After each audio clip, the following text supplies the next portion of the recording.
தந்தை, மகன், தூய ஆவியின் பெயராலே ஆமென். ரோமையர் 6:16. நீங்கள் கடவுளுக்கு கீழ்ப்படிந்தால் அவருக்கு ஏற்புடையவர்கள் ஆவீர்கள். அன்பார்ந்தவர்களே, ஆண்டவருக்கு ஏற்புடைய வாழ்வு அது எவ்வளவு விலையேறப்பெற்ற ஒன்று. கடவுளுக்கு ஏற்புடைய வாழ்வு வாழுகின்ற ஒருவர் ஆண்டவரை சார்ந்திருக்கிறார். ஆண்டவர் அவரிலே மகிழ்ச்சி கொள்ளுகிறார். எந்த வாழ்வு ஆண்டவருக்கு ஏற்புடைய வாழ்வு? அன்பார்ந்தவர்களே, ஆண்டவருக்கு கீழ்ப்படிந்து வாழ்வது. கடவுளின் குரலுக்கு ஒருவர் கீழ்ப்படிந்து வாழ்வாரென்றால் அதுதான் ஆண்டவருக்கு ஏற்ற வாழ்வு. இப்படிப்பட்ட வாழ்வு வாழ்வதைத்தான் ஆண்டவர் எதிர்பார்க்கிறார்.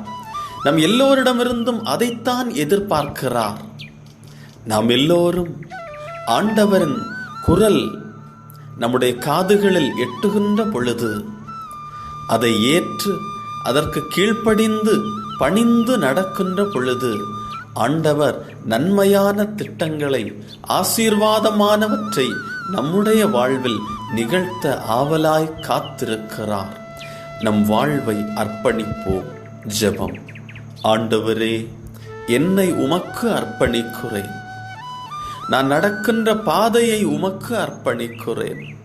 ஆண்டவரே, நான் உமக்கு கீழ்ப்படிந்து நடக்க எனக்கு மன உந்துதலை தருகிறீர். நன்றி. ஆண்டவரே, என்னுடைய மனசான்றை நீர் உம்முடைய வார்த்தைக்கு கீழ்ப்படிந்து நடப்பதற்கு ஆயத்தப்படுத்துகிறீர், பக்குவப்படுத்துகிறீர். நன்றி செலுத்துகிறேன்.